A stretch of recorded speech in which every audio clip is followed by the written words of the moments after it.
এই দেখো আমরা নিয়ে চলে এসেছি লাউ পাতা। এই লাউ পাতা দিয়ে তোমাদেরকে রোল বানিয়ে দেখাবো। ডালটাকে এবার বেটে নেবো। সামান্য পরিমাণে তেল দিয়ে দেবো, শুকনো লঙ্কা আর 5 ফোড়ন। তো দুটো আলু আমরা সিদ্ধ করে রেখেছিলাম, সেই আলু দুটোকে এবার দিয়ে দেবো।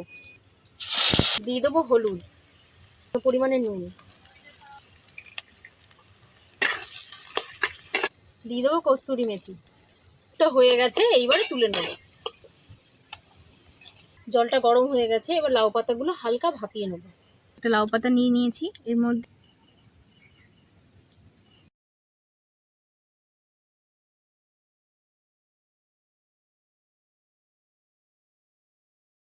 ব্যাটারে চুবিয়ে একটা একটা করে ভেজে নেবো। কি সুন্দর ফুলেছে দেখো।